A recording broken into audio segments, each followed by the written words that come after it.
Fake homecoming is our defining political issue, and every year it gets worse. Thousands of students head to Brofdale on the old homecoming date every September. It gets ugly. And this year, as the weekend approaches, Brofdale is looking worse than ever. 1, 2, 3, Wait. Pump. Go.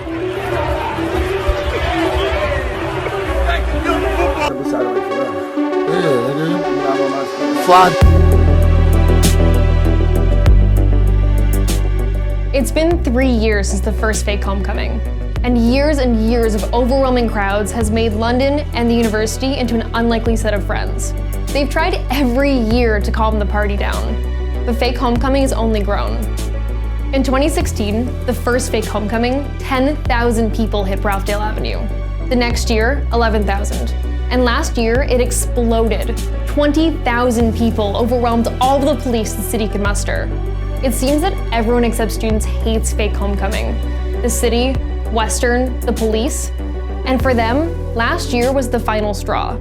Mayor Ed Holder warned, there will be blood on all of our hands unless London does something quickly.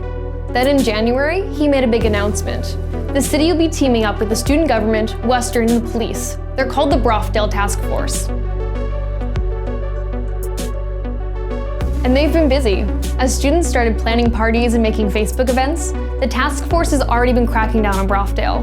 And they've done a lot. The most important things are the new penalties. They have 2 new ways to reprimand students. The boldest plan so far has come from the city.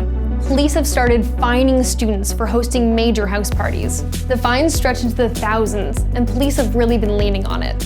Since the beginning of the school year, police have fined 12 people. They were charged $1,130 each, all for hosting parties the police consider a nuisance. The term comes from a new city bylaw that defines nuisance as any gathering including public intoxication, excessive noise, or where anyone ends up on the roof. The maximum fine for a party like this is $25,000. London says it's trying to make back the money it loses during fake homecoming. Last year cost first responders nearly $200,000. Western City Councillor Phil Squire says the penalty is for everyone in London, but so far, only student-age men have been fined. I think it's targeting any parties. I don't think it's specific to that. I think you'll see it used in any area of the city where these parties are going on. And lately, police aren't even waiting for the party to happen before threatening students with fines. Last week, a group of students created a Facebook event for a fake homecoming party and invited 200 people to their home just off of Brofdale. The students said a London police officer messaged them on Facebook, RSVPing to the event and saying they'll be bringing tickets to those hosting the party. Police say this is a common tactic used whenever they see events for large house parties on social media. The students say this was enough to stop them from throwing the party, but are concerned that police would threaten fines before it even happened. The other consequence came from Western. They changed our student code of conduct, which rules how students can act at the university. It's rarely ever used. In the spring, Western changed the code of conduct to include extreme behavior at off-campus events. That means Brofdale. This came after the chief of police called out Western for not doing enough to punish students causing the disturbances. Now, extreme partiers could be suspended or expelled. Police announced they'd be sharing the names of students charged on the street with Western.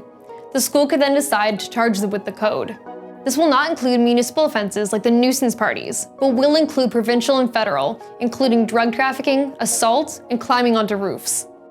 And London will be keeping a watchful eye on the party this year. They're planning to install cameras along the avenue for this weekend's events. It is unclear if this will be enough to achieve Western and London's goals of curbing fake homecoming. But what is clear is they are taking this year more seriously than ever.